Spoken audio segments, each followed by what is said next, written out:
55 hours of hunting, hard hunting, good expense, good, you know, upgraded some gear and stuff. Time away from the family, time away from work.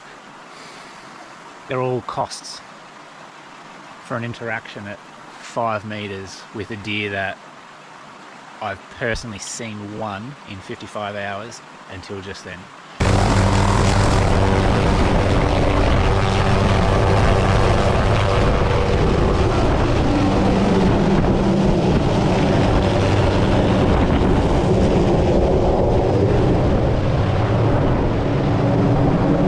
We're up early, had a big feed, a good coffee, and this morning so far exploring the opposite direction down the river flats, trying to research whether we can get up some of these spurs for a 600 metre climb after deer o'clock.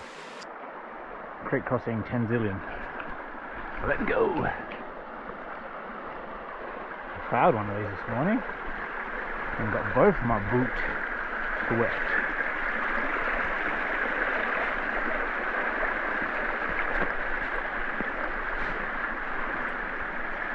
Ooh, skinny bit.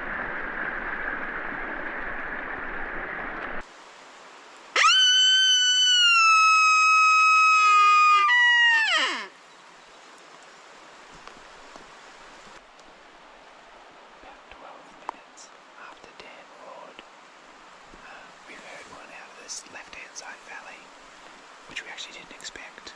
We were hoping the one that we saw down this right-hand side valley would be hanging around. Could be the same one. He sounded ages away, but at least he responded.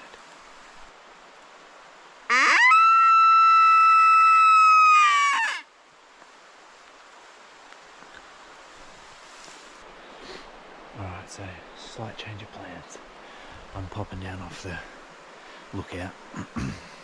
Just not. I don't think it's best use of time for two of us to be sitting at one spot. So I've got about an hour's walk back to the hut, and then Dan's going to do that later after he set out the afternoon. We're here at the fork of the two rivers, one river, two rivers. And he's looking down both gullies. He's actually got a really good spot, and we know there's one deer on the right and we heard another one on the left this morning. So all the best straight shooting to Dan.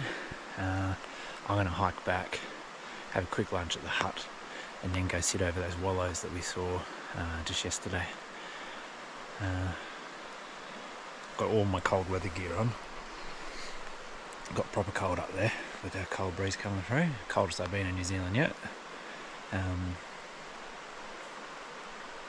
But yeah, here we go. Still on our walk home, and something came to mind, so I thought I'd share it with you.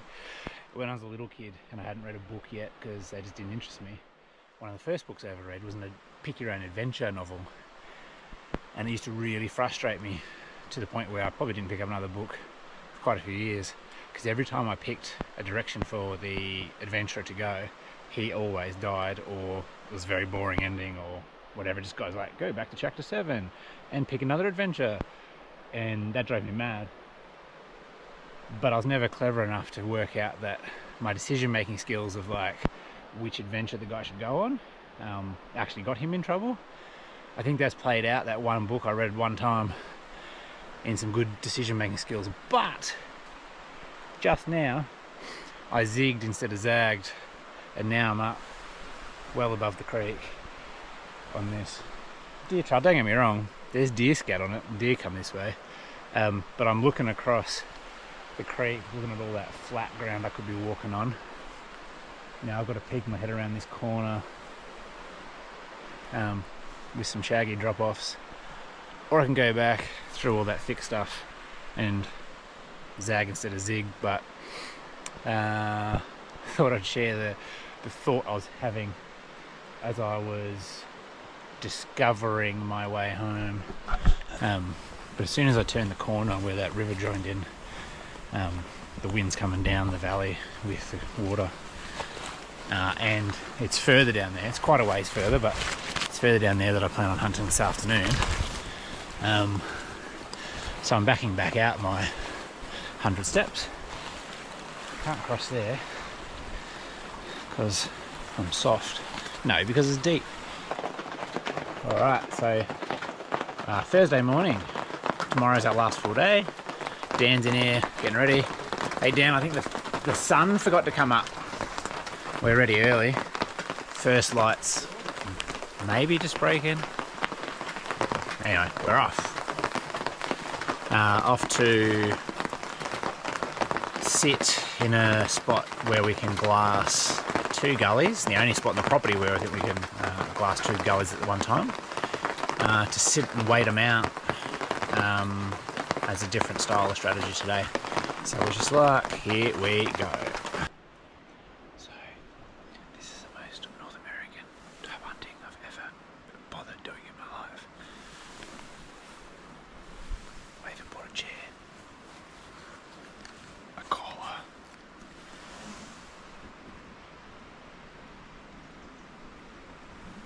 and a view. Because of the wind, I don't have a view of the wallow, but I know there's an active wallow I saw yesterday.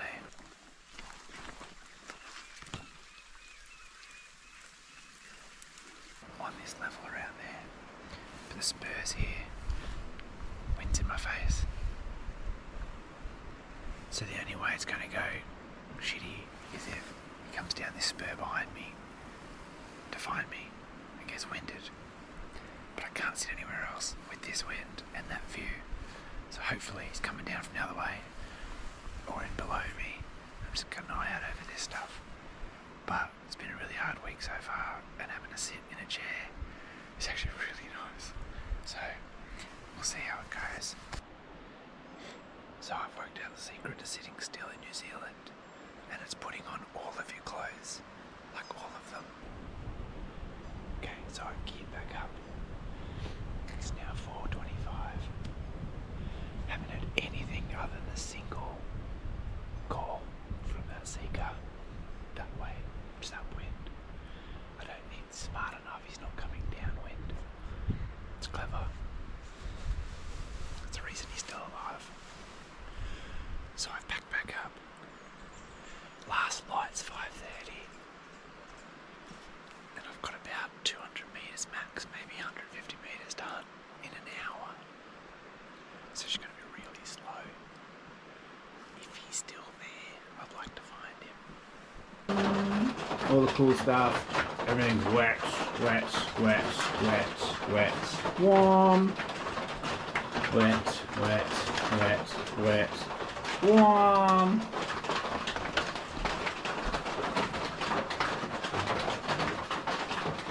And it's got on this shit. Bed. Stuff. Bed.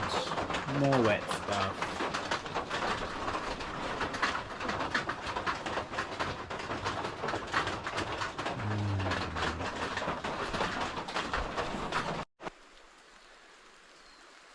Up, up, up. Up we climb. Only about 250 more metres to go. About 150 down. Easy going, just a bit wet and slippery. And still seeing deer scat everywhere. These deer are in the most incredible environments.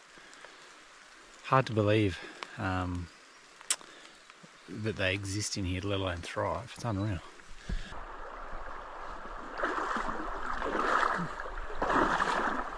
It's a bit cold.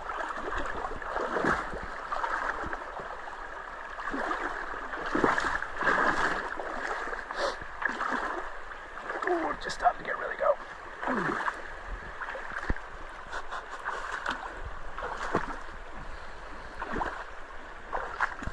Oh, any further across and it would have got cold. We just had another roar from outside the valley though.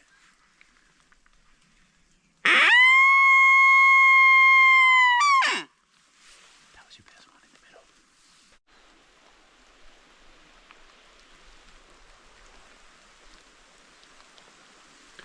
Our hut's down there. That was the tiny little bit of rise we did this morning.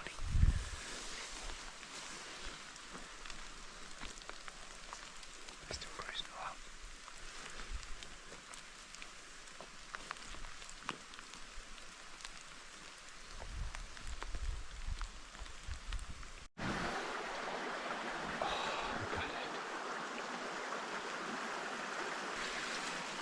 no joke, I get to here, two-step hunting, quiet, hadn't broken a stick, nothing. And I was like, cool, he's not here. I'll just sneak around this log to get the next 4 meters of view. Because Dan and I spooked him on that lump there. We went up there and he was just on the other side, and I'm like, I know I'm close to his area. No idea if he's here today. No joke. I turn my back to look down the log and he stands up.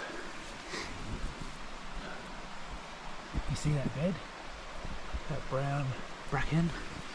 He stands up out of his bed behind the bloody log. Looks at me. Actually, that is 4 meters from a SIKA stag. It's Friday, it's the last day of the trip. And I spooked a cracker from 4 meters.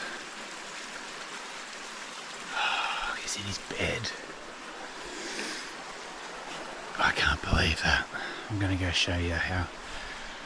So I'm here. I was just about to walk around this log.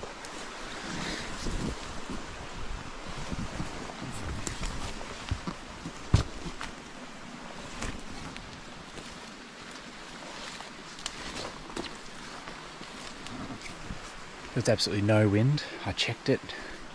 Literally where I've put my backpack, I checked the wind there. And the wind is just straight up. It's dead still in here today. So still, in fact, that the SIKA stag, oh look, there's his escape print.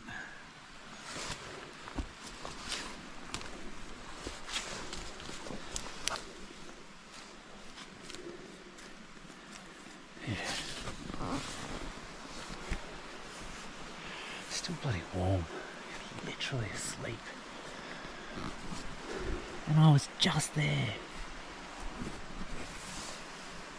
Could have poked him in the eyeballs. Oh. I had a round chambered, safety on, but I turned my back to come down the log, and when he was there,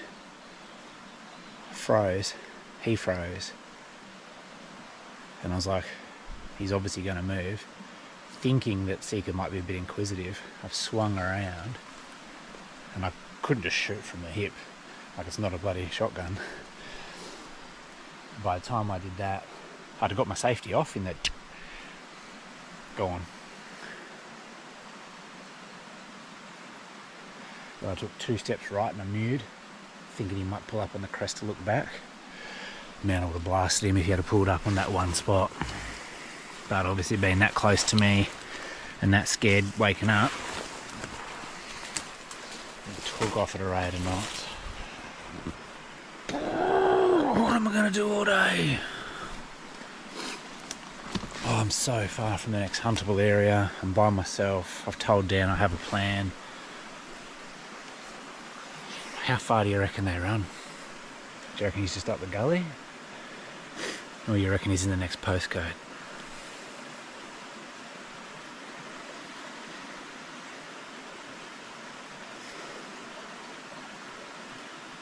Oh, it's been so hard all week. So wet. So few deer seen. I could have poked one in the eyeballs. Oh.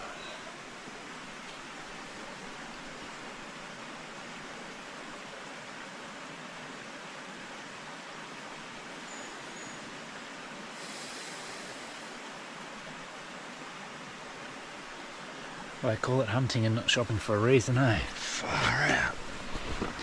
Man, the elusive SIKA. Mane on him. Real different to the red deer now being up close to one.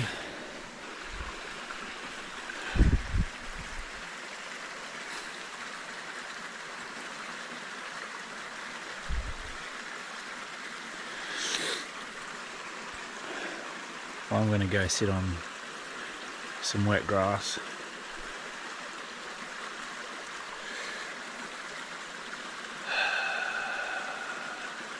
I'm going to go sit down, make myself a coffee, compose myself, and make a plan for the next 10 hours, my last 10 hours.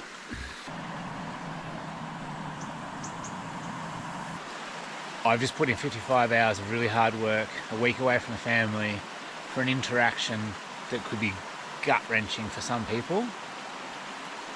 And it is for me too, but this flash of neurochemistry of like, holy shit, sorry language, like holy, I really could have poked a SIKA deer in the eyes. Like the benefit of that is I can now trust my hunting ability, my stalking ability. Like 55 hours ago, I got helicopter dropped into a remote valley in the Collector Ranges in a country, like I've never been to the North Island before, I've never hunted here before. Within 1 week, I know where a deer lives, I can pattern him, I can work him out, and I can walk right up to where he's asleep and poke him in the eyes. If that doesn't give you confidence in your hunting ability, I don't know what does. So I'm super stoked with my topographic map reading, super stoked with my navigation in the daytime, the nighttime, by torchlight, super stoked in my steep country safety, super stoked in my knowledge of the deer species, what they're likely to be doing at what time of day. Like I knew he was there, I knew he was there, I knew he was going to be here. Just didn't expect him to be 5 meters away. Not even, less. I should measure that. I reckon it was 3.5 max.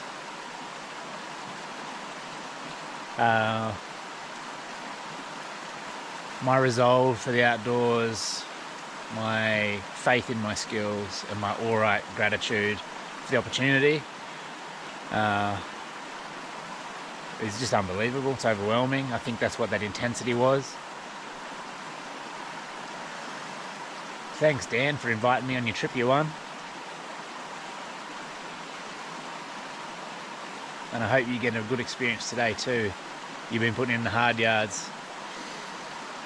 And I hope you get an interaction as that or better than that for all your efforts, man.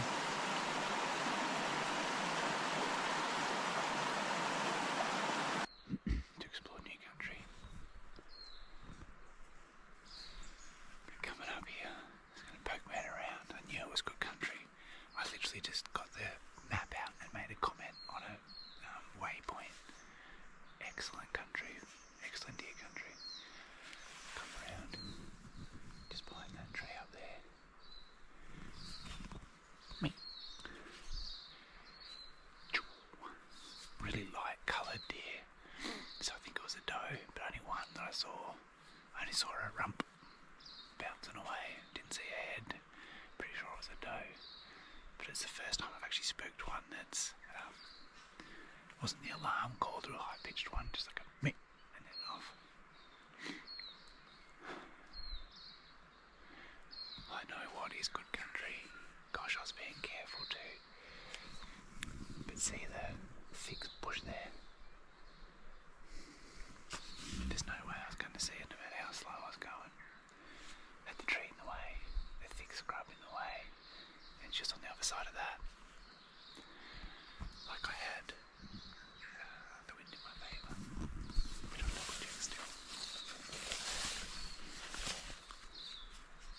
It's literally just the wind in my favour. Doing everything right. They're just sneaky little deer. Just can't smell elevation.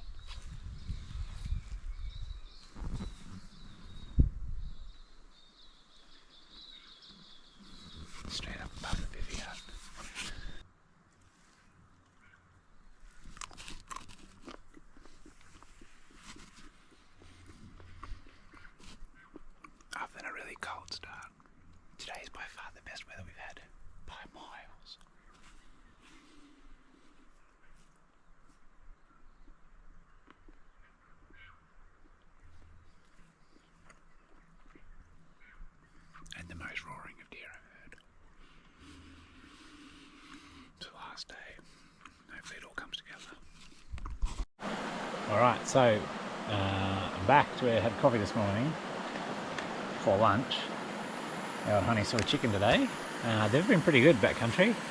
And my last one of these bad boys, our Jed's coffee. Back looking over the spot, which is just an open feeding area. Old bivvy hut up the top there. Man, I'm glad I didn't turn around and pack up this morning after poking the deer in the eyeballs. It's been a big day, got some elevation, found beautiful country, like I've said on here before, 3-4 year old stag marks from 3 or 4 years ago, last year stag marks, this year stag marks. It's like a epicenter. I can see why they've built a little bivvy hut here. If we come back here, maybe come a couple of weeks earlier, at least a week earlier, and hit that hard. I've got a whole strategy. I've marked points and how to enter it, where to go to, where it stops. It's so beautiful to walk through. It's one of the best hunting mornings I've had. I've decided to wolf down lunch. I'm going to pack march out of here, not hunt it out, because it's all just scrubby country unless you go right up top of the plateau. But I've got a plan with Dan. I've drawn an arrow. I told Dan that I'd be here and I'd drop gear here and go up into that forest. And if I died up there, he knew that I didn't come and collect my gear, so I wouldn't be on the way back. Now that I've come back, everything's safe. I've drawn a big old arrow saying that if something goes wrong on my way home, I've been here, I've left my initials behind it, and I've headed that way, and I've got my gear. So with no in reach, these kind of little things I think are really important. Because if someone's going to come looking for me the next 24, 48, 72 hours, that mark will still be there, even if it rains, because it's in the grass. And Dan knows this exact spot because I've had lunch here before, and we talked about it this morning. And I think that's really important, to value safety and stick to a plan. So say goodbye to this view. It's the last time you'll see it. And if I get home with plenty of sunshine left, I'll take his trout fishing. Alright, final morning, day 6. And mixed bag of emotions. Super close to a deer yesterday, popped him in the eyeballs. It's amazing to see a sea crop so close. We're just cleaning the cabin. Dan's getting some firewood for the next people. I've cleaned a bunch of stuff. I've built some stairs down to the river to stop the erosion that's been happening where people have made a ramp into it. And blue skies, big valleys. I'm standing right on the helicopter pad. Yeah, look, on Tuesday night I was wet enough and cold enough and frustrated enough at how quiet the deer were this week that I was like, I don't know if I'm going to make Saturday. But Saturday's here. It always happens with hunting trips. The hardship, the lows, the endurance, the highs, it all just happens. It just makes you a better person. And now that it's here, I don't really want to go.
home now and recovered from a gut-wrenching experience over there in New Zealand with the SIKA deer.